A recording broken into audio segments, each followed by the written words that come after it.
Hello and welcome back to another episode of All Sports, episode 7, season 2. You got me, myself, and I, William Marzina, and next to me is Alex Hanser. What's going on, folks? Back again. Technical difficulty to start. We'll be all right. Nothing new really happened this week. I mean, besides the XFL and the NFL rule changes that I think that we talked on the last episode a little bit with Jarrett Bailey. But no longer a big day in sports for the Pittsburgh Penguins recently, who have demolished and are back on track to what we think is a Stanley Cup run here. It seems like the Jake Getzel trade was kind of an even trade at this point. I know it's not, you know what I mean, though, with what they got in return and what they gave up. I mean, both guys have been killing it so far. And I think we talked about this beforehand. I think that that Getzel will be back. Listen, if Jarrett's right with what he said about like the handshake agreement between him and Dubas, we're like, all right, we're gonna trade you for some assets and actually get something, and then you're just gonna come back and we're gonna sign you for $60 million for 8 years. Like, I would love that. I don't know if it's gonna happen or not. Like, we were just talking to Dr. Artman. Gensel's dad quote tweeted Penguins Jesus. I think the tweet was like talking about how like, we don't want you back if like you're gonna be emotional after like you could have signed a contract. That's what Penguins Jesus was saying. And Gensel's dad quote tweeted it and said like, if you don't know the situation, you should probably not like speak on it. So a little bit of hostility going on. Not sure how I feel about that, but I think it's out of line for Penguins Jesus to say that a little bit. That's not speaking for all Penguins fans. If you're a little emotional, no, I'd take Jake Getzel back in a heartbeat. 100%. If he wants to come back, for sure, I will give him whatever he wants within reason. But I think that he will come back. I think that he wants to come back because of Crosby. And, it's just like the Kunitz thing. I think that they kind of realized that they like Crosby a lot more than anyone else in the league. But again, Getzel has only been there for not even a month yet, and he's been killing it down there. And what the Penguins got in return is also killing it, I think. Yeah, Bunting's been pretty good. I saw that he was one of the 3 stars of the month for on the NHL's Instagram. Yeah, no, I mean, he's played great. He gives that front of the net presence that we've been looking for since Hornquist left. I don't know. I don't hate him by any means. I think it's just like we could have probably done better for Gensel, and you hope that he comes back. But if he doesn't, then I guess we got to reevaluate the trade. But how crazy would that be if the Penguins make it into the Stanley Cup playoffs and then they play the Carolina? I don't know. We beat them, 3 times this year? I think we beat them all 3. Yeah, I think so. I don't know, man. Which we never do have George Stahl's number, which is the thing that blows my mind. Like, for some reason, we always lose to Jordan Stahl. Yeah, no, I agree. I don't know. I think it would be really cool if we got in. It's going to be really tough. Like, seeming that teams are already clinching playoff spots, like the Rangers just clinched. It'll be tough. I think it would be super cool if we can get in there, but there's still some work. Yeah, but hey, like, we're finally like playing young guys, like bringing up people. I know it's like taking injuries to be able to do that, but finally, I didn't watch the game the other night, but Sam Poulin was in.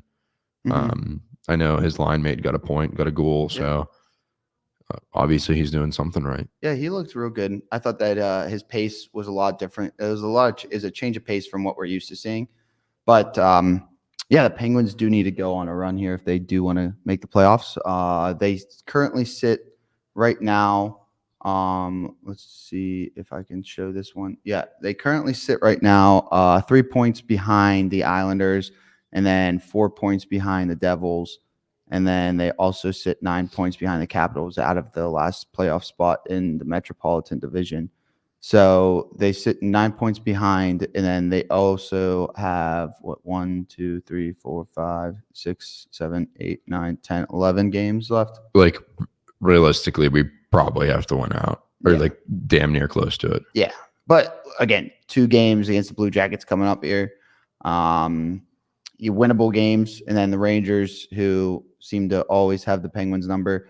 The Devils, who again have a beat up lineup, and then the Capitals, who big game, Lightning.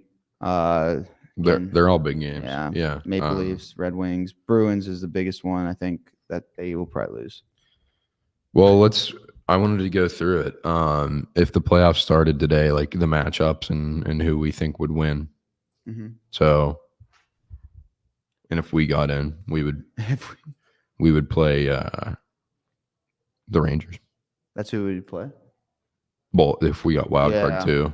Who has wild card 2 now? That's the Capitals. Caps. Yeah. So who do you think takes that series? We'll do quick fire here. Rangers, Caps, Rangers. Okay, I agree. Hurricanes, Flyers. Hurricanes, Flyers, Hurricanes. Yeah, I think the Flyers are frauds. Bruins, Lightning. Bruins. Oh, that was quick. I just think that the Bruins have got rid of their yips of losing in the playoffs. But I think that you said Bruins and Lightning. I think the Lightning, they're too old right now. Fair enough. Panthers, Leafs. Panthers. The Toronto and Canadian curse is still going to hurt them. We'll go through the East first, and then it would be Rangers, Hurricanes. I think Hurricanes. I think the Hurricanes will pull that one out. So you're saying if we played the Hurricanes in round 1, you think we'd beat them, and then you think we beat the Rangers? I think that we would, because I think that we have that veteran leadership. I'm just saying, I think that we would. Delusional optimism. Bruins, Panthers rematch in round 2. Panthers. Again? Okay. All right. Then that means the East final will be Hurricanes, Panthers for the second year in a row. I think the Panthers will get over the hump this year. They made the cup last year. But I think that they'll win. Okay. So out of the West, we'll just Canucks, Predators. Canucks. Do the Predators have won like 15 of their last? Canucks. All right, man. I'm backing my boy Rutherford. Dude, I think the Predators might come out of the West with the way they look right now. You also have to see that it's the Penguins of the North. It literally is. Oilers, Kings for the third year in a row. Kings. I think McDavid chokes. Stars, Knights. I think the Stars. I do like how the Dallas Stars are playing recently. Okay. Even with Vegas's moves to the deadline. Mm-hmm. Avalanche, Jets. Avalanche. Can't stop McKinnon. All right. So we have Canucks, Kings. Canucks. All right. Stars. You said Avalanche. Mm-hmm. Stars, Avalanche. Avalanche, Canucks. I want to say Canucks, but I think that the Avalanche it'll be a Game 7 series, and the Avalanche will take it. All right. So then you think the Avs are going to lose to the Panthers in the Cup? Yeah. What would yours be? Like you're looking at that right now. What would your finals look like? I think the final in the East is going to be the Panthers. I think the Panthers are just like by far the best team in the NHL right now. Yeah.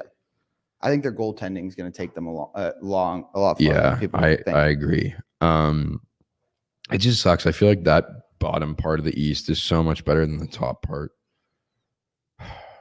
I would go Panthers versus Rangers in the East final. Really? Yeah, and I would take the Panthers. And then I would go Knights versus Predators in the West final. You think the Preds are making it that far? Dude, if you get hot at this time of year, it doesn't matter what seed you are. Think about us in, what was it, 2016? Yeah, but it only takes – I guess you're right. But it only takes one game to throw you off that hot streak and then bump you down. But like, if they're riding this hot right now, I think they lose one game. They're like, all right, we were due for a loss. Now we go win 8 more in a row. Roman Yossi also looks so good right now. Yossi does look really good, but the thing, I just can't see them. I just love what they did at the deadline too. I think they brought in Zucker. He got in a fight. Like, he's shown that grit. Like, I mean, you need a guy like Zucker to win cups, and I'm not saying they didn't have that, but they certainly have that now. Yeah. Oh, 100%. So then who do you think's you think the Preds No, I still think the Knights are going to come out of the West. Really? But I think it's a How many cup more rematch. times- yeah. How many more times do you think we're gonna have back-to-back champions? I don't know. I don't think the Knights win the cup. Really? No, I think the Panthers are going to win the cup. But I just think the Knights are so deep, man. Like they got Hurdle at the deadline, Eichel. They're going to get back Stone for the playoff run. Like, Is he coming back for the playoff? Is he coming back for playoff? I'm pretty sure. Yeah. Like that's a whole situation in itself. But like they're so deep. They're so good offensively, defensively. I think they have the best defense in the league. That like their goaltending gets way overhyped, but Yeah. it doesn't need to be that great when you have that good of a defense. And I think that the only thing that throws me off about this playoff run for the Rangers' sake is because they have two great goalies. you need that. I That's know, a good thing. but that's what throws me off about them, because you don't know if Jonathan Quick's going to be a great backup or if he's going to start in the because we looked at their stats a couple of weeks ago right before the trade deadline, because we wanted them to make a push for Quick to trade Jari and Quick. Yeah. But who do you go with now? A hot hand. But they're I think they're both hot, aren't they? Yeah. I mean, I think you do what we did in 2016, where it's like, if we'll start Fleury, I'd say they're going to start Shesterkin because he's like their number one guy. And if Shesterkin has even like the slightest bad game, like I think that he should know, Quick is going to be put in the next game and vice versa. They are very deep as well, which is kind of that's what scares me about them, is that they could make a push, but they also are known not to, like, to have these dominant teams and then just fall out in like the second round. I mean, yeah, but like they've never had a season where like they have like these really talented guys like the Panarins and all of them, and then you add a guy like Rempe into the mix. Like, I know everybody jokes about him and how he just gets in fights. Dude, you need guys like that to win cups. That's what the Pens have been lacking for years now. You need a guy to protect your stars. Yeah. And that's what they have right now. And like Rempe, whether or not he's good, like he's 6'7", he defends his guys, like he gives momentum swings that like have not happened for the Rangers in years past. And for that reason, I think they have a really good shot, and it sucks, but also they're missing so many guys right now. Yeah, they have what, 6 out? Yeah, Philip Hedl, Blake Wheeler, Jake Trouba, Ryan Lindgren, Eric Gustafsson, and Alex Wenberg. Like literally all top line players. I wonder if they're gonna come back for the. Does it say on there if they're coming back? Wheeler and Hedl are on IR. I think Wheeler's like done. Trouba's out, Lindgren's out, and then Wenberg also out, and then day to day is Gustafsson. So if they get Gustafsson back, they'll probably. So Gustafsson, Trouba, Wenberg, and Lindgren will probably come back. But didn't he sit out a couple? Like, doesn't he sit out? Yeah, he's in and out. But like, I think that he will make the roster for the playoffs. I mean, I'd put him in. I don't see why you wouldn't. Especially the most electric game I think I've watched from them, and I've only watched a few, was the time that him and Reeves fought. Yeah, that was a good game. I think just every game that he's gotten in a fight has been electric. And it's been every single game that he's been in. That tilt he had against Delorier on the Flyers, man, that was a great fight. And I don't think, like, the people with the Flyers, I think that they are getting hot because they have to get hot because they're missing Hart. Mm-hmm. And I think the goaltending is kind of lackluster for them, even though it's their backup goalie, which I forget who the backup goalie for them is. They're starting goalie now, but whoever it is now is doing well in his position, but they are also scoring at a rate that is carrying them to where they are right now. Yeah, and that's why I'm saying that I don't think that they'll make it far. I'm looking at Rempe's stats, or his like fantasy value right now. His goals, assists, and shots on goal are 0% value, and his hits are 35%. So I don't know. I just thought that was a funny stat.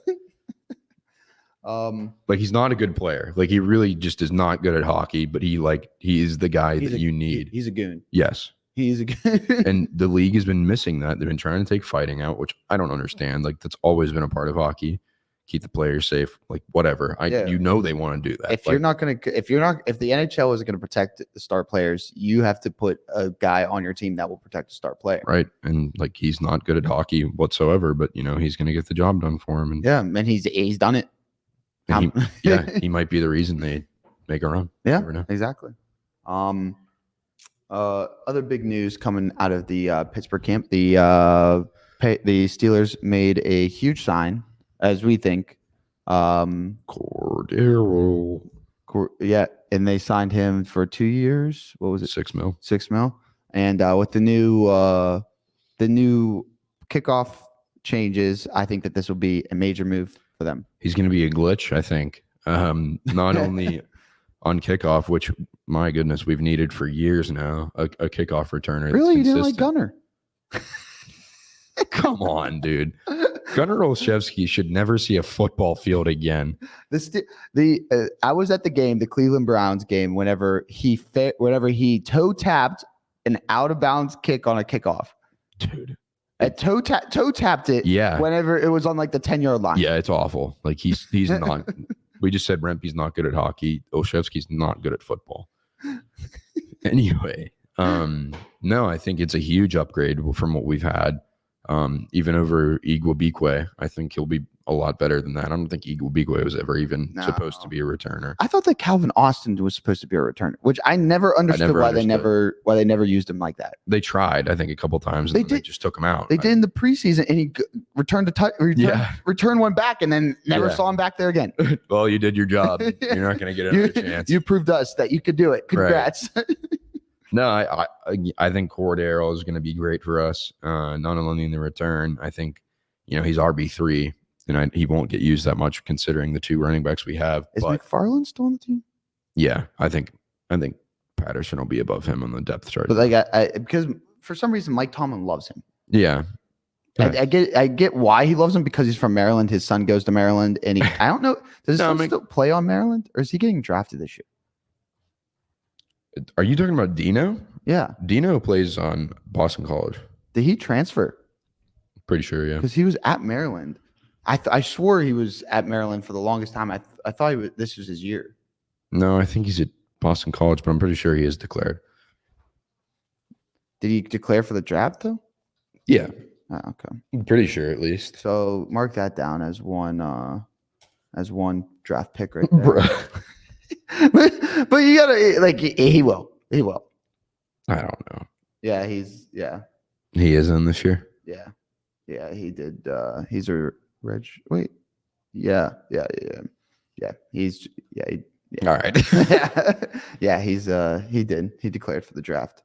But no, I think Patterson helps us a lot. I think with him being from Atlanta and Arthur Smith coming over from there, he knows how to use him. He knows how to utilize him, and Patterson had a couple of huge seasons in Atlanta, so I think coming here is really going to just help us out. I don't see why it's a bad thing. In 2 years, $6 million is not a bad contract whatsoever. Yeah, I think that I don't know if you watched any of the XFL game last night, but that was the first sight of what the new kickoff is going to look like, and it's pretty exciting. The guy he was consistently back to the 35 every single time, and that's just an XFL player. So if that's just an XFL player, imagine what these NFL players can do. Well, did you hear like the different yard points you could start from? Yeah.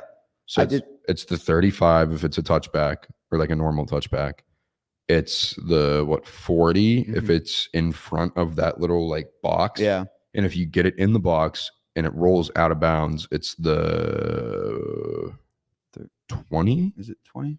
I think, because that's like a reward to the kicker for pinning it in that box, which I think is cool. I think, and I saw Pat McAfee talking about this too. He loves it because it gives the kickers like an incentive to work on pinning them deep and stuff like that. And also, I was watching the XFL game. It seems like the kicker is the one making all the tackles. Really? I'm not gonna lie. I remember watching it and I was like, that's the kicker. Like he was the only guy that had momentum to get down there and tackle. So Chris, or maybe it was a bad thing that we let Presley Harving III go. Just just bring in Pat Yeah. McAfee, dude. But yeah, if I were someone, I'd be like, hey, Pat, can you teach me how to tackle? Like, Yeah. because he was the most electric tackler out of any kicker I think I've ever seen. No, he's a dog. But no, I am excited for the kickoff changes. The hip tackles are a little weird to me because you can't tackle anymore. It seems like you can tackle. You can't grab them by their hip and then kick your feet forward in front of them. Yeah, I don't get this rule at all, to be honest. I need to have like a description about it. Okay. According to the agreed upon specific criteria of the now legal technique, a swivel hip drop tackle takes place whenever a player grabs a runner with both hands/arms while attempting to make a tackle, unweights himself by swiveling and dropping his hips or lower body, and then hands on the traps. Like, dude, are we serious, man? Like, are we're really going this in depth about a rule to say, oh, you can't make this kind of tackle? Yeah, this is gonna be the most debated upon penalty all year. Watch, dude. Oh, I know. And that was the other thing about whenever the pass interference stuff was going on, like you could get a review that was thrown up which I never got why they took that away, because the whole like you should be able to challenge a pass interference if it was a pass interference or if it wasn't a pass interference, which I don't get why they got rid of that rule. But I think this is going to change the pace of the game. So that there's a picture of it. It's literally just somebody tackling Mark Andrews' legs. Yeah, I saw. I think I know which one you're talking. Yeah. It blows my mind. Like the Steelers are going to lose 2 games to this rule. Watch. Calling it now. Yep. I think that I was watching. I forget who it was. It was an old safety for the Steelers, and it's not Ryan Clark. It was right after Ryan Clark, and he was only here for a couple years. Ike Davis. Yeah, I think it was Ike Davis, and he said that he doesn't understand why the NFL is protecting the offensive players so much instead of defensive players. Like they're making the defensive players look like they're the bad guys. Don't throw the ball into the middle of the field if you don't want your don't lead your wide receiver into harm's way. That was even like what Tom Brady said or commented on the one post regarding who was that on the Steelers that made that one hit and got suspended. Mike Mitchell. No. There's a safety that got suspended this year. Yeah, it was. What's his name, dude? I think it's Mike Mitchell. No. Casey. Was it Casey? Yeah, it was Casey. Okay. Well, look, anyway. Because remember it was the Colts game and Casey. Yeah. Yeah. But Tom Brady commented on that post and was like, honestly, like that's on the quarterback. Like he should know better than to throw the ball into a spot where the player's going to get hit. Like, are you just supposed to not hit him as a defender? Like, what are you supposed to do? Just sit there and watch him catch it and then be like, oh, then you get chewed out by your safeties coach on the sideline. Like, why didn't you go for the ball? It's like, I can't hit him. There's too much like thought process in it now. I think like when you go to tackle somebody, you have to not push on the quarterback or like not pull somebody's legs now. It's like, dude, just let him play football. Injuries are going to happen. It's football, man. Like that's just the sport. You can't have a game. You can't have the game be no injuries. Then it will might as well just wrap them up in bubble wrap and send them out there. Yeah, no, exactly. You sign up and you're making millions of dollars because you have that risk of injuring yourself. Yeah, no, it's probably the most dangerous sport in the world. Just based on contact, and it sucks, but it's never going to change. And if it does, then it's not football. Like it's just not the same sport. Yeah. Are we just going to play flag football eventually? I mean, that's what the Pro Bowl's turning into. Yeah, it's frustrating. It's frustrating for sure. It's frustrating to see because you have these, like, I can name like 2 or 3 sacks that TJ Watt had this year that were those hip tackles that they say are going to be illegal. Yep. So having him have those take away, that's going to be what, 50? Are those 15-yard penalties now? 10-yard penalties? Yeah, it's 15. It said it's 15. That just screws everything up. 15-yard penalty and an automatic first down. I don't understand it. I get the whole you have to protect your star players. You have to protect your star players. Okay, I get that. But there's a point of protecting your star players and looking like a soft league that won't allow your guys to hit each other. Like, go look at rugby, please. These guys have no pads, nothing. There's still harder hits in rugby than there are in the NFL. Yeah. And maybe these guys are getting too soft. Maybe that's it. Maybe the players are getting too soft. I don't know. It's a shame. And I feel bad for these guys that are going to get penalized for it because they don't mean to. This is how they if you're going to, which I don't get about the NFL. If you're going to change a rule, change it in the little, go to the little leagues, like the Pee Wee teams, and say, hey, we want you to change this rule here, and then have these guys grow up with this rule. True. Like that's what I like, have them grow up with this rule instead of just going straight to. But then it's like, when do you implement it to the NFL? Like, if that's your plan. I say whenever you start implementing it, give it what year do you start in Pee Wee? I don't know. I never played really football, so what year do you start in Pee Wees? It's like, I don't know, 6th grade. Yeah. So what, you have 6 years till you graduate in high school, and then you have another 4 till you get to so I say 10 years. You start it there, and then you keep breaking it down until that team that you started with is up to the NFL. Yeah, I guess. I don't know. I mean, that's just what I would do. But it's just I don't think it should even be a rule. Oh no, I'm with you 100%. But I think that these rules that are changing, they should change at the smaller level and then bring it up to the major level. It's just like guys like Brian Dawkins and like all these really hard hitters back in the day who like James Harrison, like the guy that was literally the guy that changed rules. Like kind of like how we were talking about with hockey and fighting, like they're trying to take that out of the game, and it's such a big part of the game for momentum, and momentum is everything in sports. And with a big hit, like it changes momentum in football. And if you're not able to do that anymore, it's like the momentum swings are going to happen less, and the game's going to be more boring. And, it's not saying that we like people getting hurt, but like big hits don't have to result in injury all the time. Not at all. But I think I am with you. I can see this happening right now. It's a 3rd and 10. The TJ Watt gets a sack. It's a hip tackle. Boom. First down for them. Yep. That's exactly what's going to happen. And it's going to piss everyone off. And the whole thing about, what was the other rule that, the Jesse James rule. Yeah, the Jesse James rule. And then also the one of it was Deontay Johnson whenever he caught it, and then the guy hit it out of his hands in the end zone. Remember that one? It happened this year against the Browns.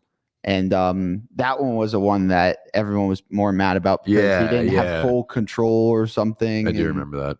The whole catching thing needs to be looked at too, which I don't understand why they've never really looked into that more. See, like that's the problem. I think there's better rules we need to be looking at or adjusting than this. It's like this just came out of left field. We're gonna fix this one tackle that you can't do anymore, but like all the other big problems, we're not gonna like. That's why. That's what I don't understand. Like the whole league is arguing over catches right now, and now they have to bring in all these analysts on CBS and everything that. ESPN, they have all these rules experts, and they're like, oh, well, that looks like a catch. And then the NFL, the referee will come out and be like, it wasn't a catch. So no one knows what a catch is, or it looks like a catch to me. It doesn't look like a catch to them. That's the number one thing that they should. And I think that refs should be full-time employees instead of part-time employees. And that's the number one thing that should be changed, because then they will have more emphasis on their job instead of just a nonchalant thing that they do on the side. 100%. Well, that's me and Alex's rant on the NFL for the day. Literally, dude.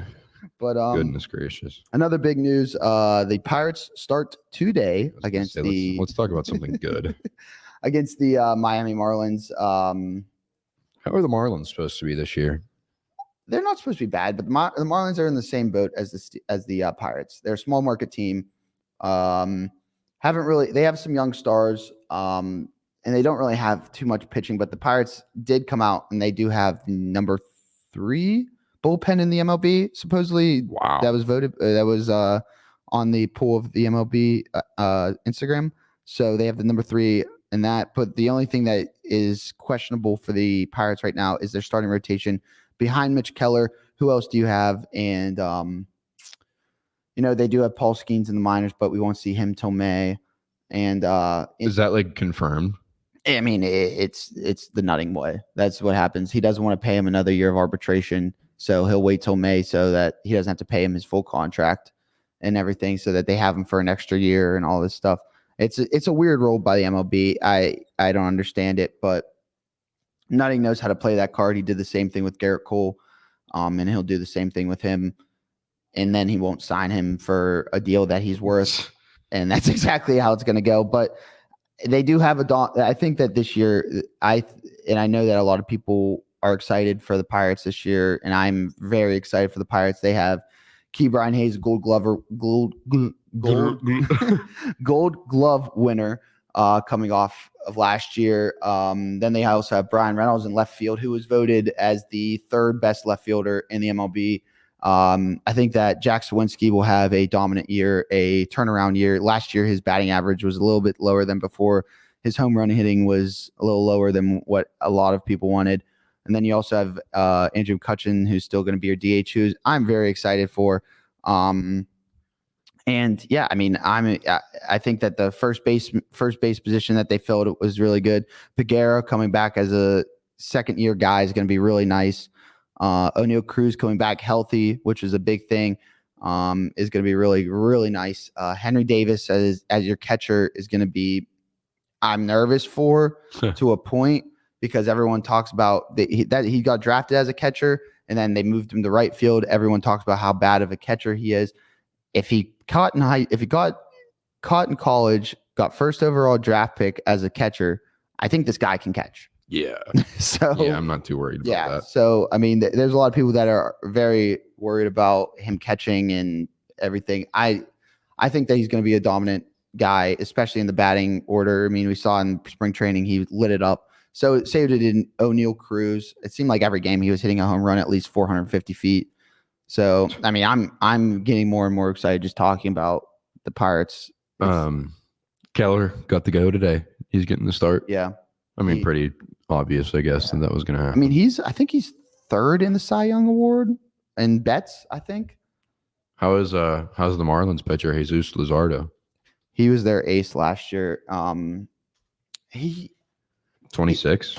He's not bad. He's just he has a bit like towards the end of the years, like towards the end of the seasons, he has a kind of he falls off. Yeah, he kind of like runs out of steam. Okay. And that's the thing with the Pirates thing, is that they kind of keep the guys going. And Mitch Keller, he didn't seem like he stopped pitching the way he was supposed to, and which was really nice to see him last year.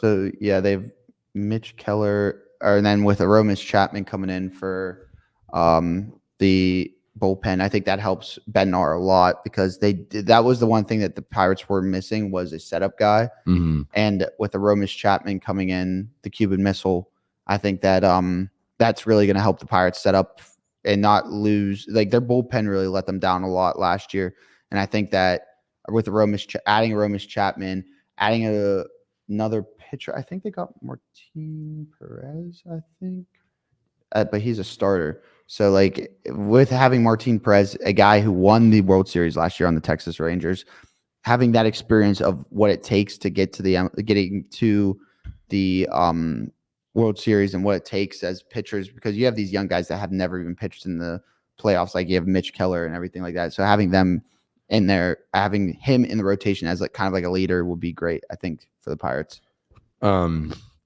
They haven't released the starting lineup yet. Probably got to assume it's pretty similar to what we've had running through the preseason, though. Yeah. Cruz to start off. I think that's a guarantee. Connor Joe probably coming in second, I would say. It depends if they're going to go Connor Joe or Triola, because they've been working with Triolo at second. They had Triolo last game. What position did they have Connor Joe at? First base. And they had Triolo at second. Okay. So, yeah, they'll have Triolo at second. I think that they might go Rowdy Tellez at first, because really, I think he's a first baseman that they got in the offseason, and he's a home run hitter. They had him at he was just designated last game. DH. But I think that they'll go Rowdy Tellez at first, and then they'll probably go Andrew McCutchen at DH. DH, yeah. That's what he did all year. Yeah. That was his role. But I think that he's been in the spring training, he's been playing a lot of right field. So I don't know if there was something up with last year, like he got in, like he had something wrong with his shoulders or something. But I think that he'll play right field this year. They had Olivares at right field last preseason game. Yeah, I know that they like Olivares a lot, but I don't see the real hype about him. I get that he still has some work, I think, to make this starting lineup. How good is Michael Taylor? I keep hearing about him. 21 home runs last year. Yeah, Michael Taylor's very good. He was he's more of a power hitter than what we're used to seeing, but he's still really, really good. Do you think he has center field locked down then? No. Jack Swinski's center field. He was left field last game. Well, that's where Brian Reynolds plays. And Brian Reynolds just didn't play him in the spring training. Yeah. Too. So he'll play. Brian Reynolds will play left field. Jack Swinski will play center. Yeah. And they love Swinski at center. He's got the speed and everything. And you think Kutch will be right field? If they go Connor Joe at first and then Tellez being the DH, I think they'll go Kutch right field, or they'll take in what you're talking about with who was it, Mike Taylor? Yeah, Taylor. It's once you dive deep into the Pirates thing, it's like very interesting to watch. No, I'm excited. I think more years than ever, I'm like actually interested in watching. We have an exciting young team. And that's the thing. That's the thing that I like about it is it's young. Yeah, and if people know how to slide now, and we can stay healthy, it'd be a great year. Yeah, I mean, I'm excited. I'm more and more excited as the days count down, and I saw that they released. No more days to count down, man. Yeah, today's the day. I know, but I saw that they released a video last night. The Pirates did of them saying that they want another blackout for the home opener. So this is going to be if this becomes like a routine thing, I think this would be sick. That's next Friday, right? Home opener. Yeah. And I think that if it becomes like a tradition where it's home openers or blackouts, I'm okay with that. I think that's the thing, man. They've just needed to put butts in seats, and hopefully this team can do it, and hopefully, incentives like that can do it. I think that a lot more people are going to show up whenever. I think the first game Paul Skeens is going to will be the day that people that'll be the most that you'll see the people in that stadium in a while. Yeah, I'll probably be there for that. For the Pirates, man. For the Pirates. I'm excited. I want to go sit in center field, have some crab fries, and enjoy my time. Just sitting at the stadium though, now knowing that it's been voted on many, many times, and there's been conversations of who has the best stadium? It's either the Giants or the Pirates, and it's very cool knowing now that the Pirates have the number one stadium. We've all known that. Yeah. We've known that forever. But have you ever been to the Giants stadium? I haven't. Very nice. Oh, I've very, seen very pictures. cool. It's gorgeous. The bay is literally right on the wall, right against the. I can't talk to it. Right against the stadium, and it's pretty cool. It is pretty nice, but they don't have a city view as much as the Steelers, as much as the Pirates do. Dude, okay. I know I'm not alone in this. When you're sitting, say at third base, and you're looking at the city, there is this really big, but not huge. It's on top of a building. It's this TV screen, and it's it has a color, on one part, and then another color on top, and it's always changing. What is that, dude? It's an art project. I forget who it is, who's made by, but I wondered that the one time I went to a game and I looked it up. I was like, what is across from the Pirate Stadium? So it's and it's made to make you think, what is that? It's an art. It's an art. It's a mural or something, but it's like a projector, and it just changes all the time. Because one game I'll be there and it'll be red and white. Yep. And the next game I'll be there, it'll be green and white. Well, it changes in the games. Yeah. Too.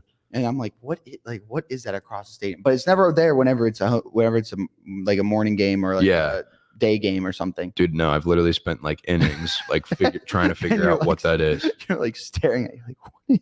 Yeah, and then something happens in the game. I'm like, oh, I'm here. Forgot about that. I'm just looking at this stupid TV. No, it's cool. The whole landscape of the whole stadium is really neat. Yeah, no, it's an awesome experience to go to a Pirates game. I agree. And it's really cool whenever they hold concerts there too. I think that. Oh yeah, really. Morgan Wallen was a great concert there this summer. Amongst others, obviously, but no, it just makes it even more fun when the team's actually good. So hopefully this is the year we break through and really show some upside, if not make a playoff run. And I'm really excited if Bucktober comes back, because that's the time whenever I think the whole city's happy. Yeah. Like it's different whenever it's just the Steelers.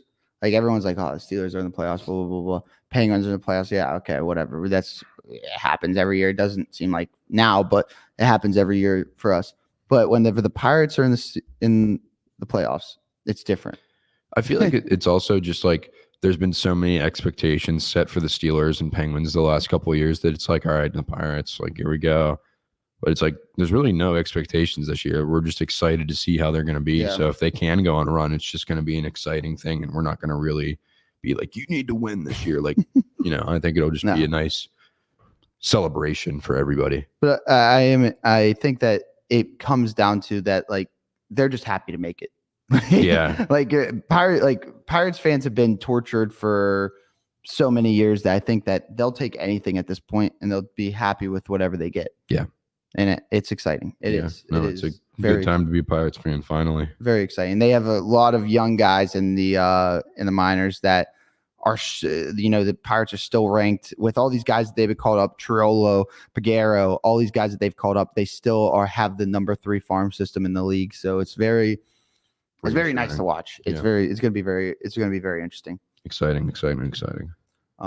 Move on to Slippery Rock Sports. Recently, talking about baseball, we could talk about some Slippery Rock baseball. Yeah, I was going to say not too much going on with sports. Baseball's obviously they swept Pitt Johnstown, right? Yep, baseball's the big one right now.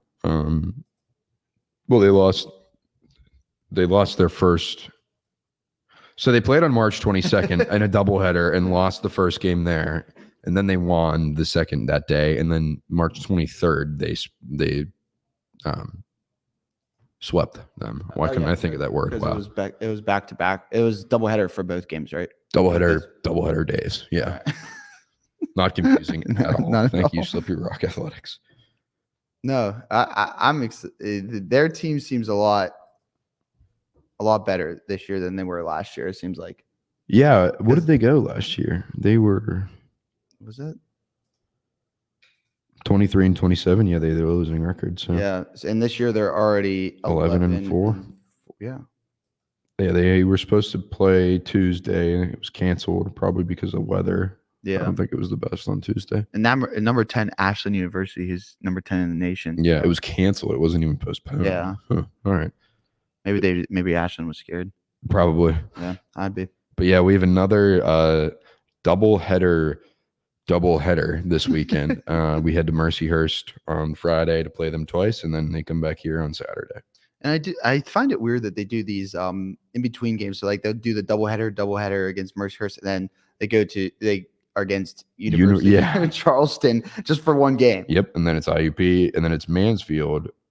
Mansfield's twice. Yeah, Mansfield is twice. But then they go down, like you go down to like April 21st, and it's Gannon, and then Frostburg State University. Seton Hill, Notre Dame. Yeah, it's a very odd schedule actually.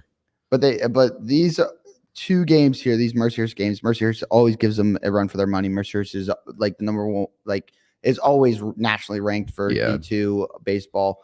So for them to come away, even if they split both of these games, if they split all 4 games, I'm happy with that. I mean, this team seems dominant. They are pitching. Apparently, their pitching staff is unbelievable this year. I was reading something on the thing that on the website that said that a bunch of them got PSAC PSAC players of the week and stuff like that. Yeah. So. Yeah, it'll be a good game. We're 3rd in the PSAC right now. Mercyhurst just behind us in 5th, but they're only a game behind us. So who's number 1? Cal. They're undefeated, and so is IUP. Wow, that's a take. It's early because usually it's always Gannon and Mercyhurst who are the top guys, the top of the PSAC for baseball. But that's wow. Well, you got to think too. Like it's early, and that's in conference. Like we've lost 1 game in conference, and those 2 have lost none. Mm-hmm. Whereas they've lost 4 overall, and so have we. So yeah, early days, but important games early on. So got to have a big weekend against Mercyhurst. Yeah, big weekend. Another team for the girls is the softball team. Off to a slow start so far, but seem to be turning around recently. With just a they won against Mercyhurst the first game in 8 innings and extra innings. Then they lost by just 1 run. It was 0-1 at Mercyhurst, and they play Cal this week coming up. Okay, so yeah, and they're not doing terribly. No. Interesting. They lost to Clarion 12-7, and they beat them 10-2. Like the momentum shift in between games was crazy. I don't know. Maybe they need a bruiser, put Matt Rempe on the Slippery Rock softball team. But they also haven't played. Was that 4 games? They haven't played against IUP, or they haven't played against Cal.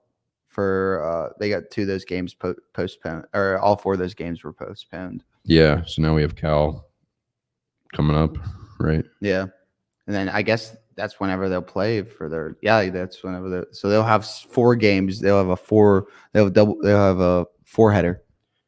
Yeah, 4-header. I like that. They split with Cal last year. It looks like they went 2-2. So they had a good season last year, 29-24. I didn't realize they were that good. Yeah, and they're not off to a horrible start. 9-14. I mean, they are in a tough conference, but also 9-14 overall is. They could easily bring that back, but that also is the spring games that they're considering on this website. They played a lot of hard teams in conference. They're 500, so that's really what matters. Yeah, conference. They're 500, so that's big. Big games to come. Still, so. Exactly. And then also women's lacrosse is going on, I believe, right? Yeah, they had a heater last night. Yeah, I saw that. I saw the Athletic posted about it, and they said it was a great game. Yeah, they won 14-12 against Lockhaven. And they also lost to Seton Hill before that. By 10. That was by 10. But also Seton Hill is number 25 in the country. Yeah, I mean, again, they're 500 in conference and 5-2 overall. So they opened their season with Duville University. Wow, that's Duville. That's like the Key and Peele, the football names. But then also their first loss, their only 2 losses have been against the number 25 Seton Hill and number 24 Mount Olive, which they took Mount Olive to double overtime and lost by 1. Yeah, no, hey, they look good so far. Yeah, they look really good. Which PSAC played just starting up, it seems like, though. Which last year weren't they not so good, or were they still? Oh no, they were 10-7. Yeah. Oh no, I'm thinking of field hockey for some reason. Yeah, it looks like Cameron Whipple has had a really hot start to the year. Yeah, I saw that they were posting about her on the Athletic page. She's got 15 goals and 21 assists. So holy crap! Yeah, she's lighting the lamp. Also, spring ball for the football team has started. I believe. Did they play their game yet? I don't think they have. I think quite yet. I think I know it's a Wednesday. I know it's a Wednesday or something that they start playing. But I don't know if it already happened or no. It's April 19th. Oh, is it April 19th? Okay. Their practices have started for it. Oh, okay. So they have 4 games. Well, 3 technically, because no, we have 1 game. They don't play anyone. It's just us. Yeah. I was gonna say, I think it is just us. I read it wrong. I thought these were part of it this year. That's just in September when the actual season starts. No, it's just the green versus white spring game, which should still be good. I mean, you get to see the prospects. You get to see what the team will look like next year without Kyle Sheets, which is which I post Sheets.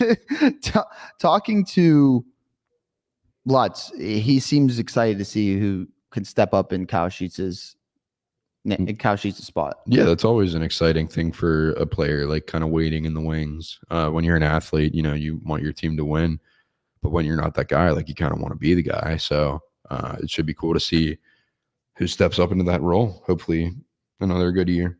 Yeah, I'm excited. I am as well. All right, Alex. Next week? Next week we'll do it again. I want to give another shout out to Anna Iggums. She came in first in a track event once again. Again? It was the 3,000 steeplechase. Oh my God. She can't stop winning. Did she win a national? Was that for a national championship or was that just for, No, this is outdoor track now. So indoors done. Now So she's dominating outdoor. So now she can dominate outdoor. Right. Why don't they just give her the award now? Like, it seems like she's just been winning. Did she win a national champion in indoor though? I think so. Yeah. Okay. Yeah. All right. Might be the goat of slippery rock sports. We got to get her on then. Yeah. All right. Well, thank you guys for listening. Thank you guys for watching.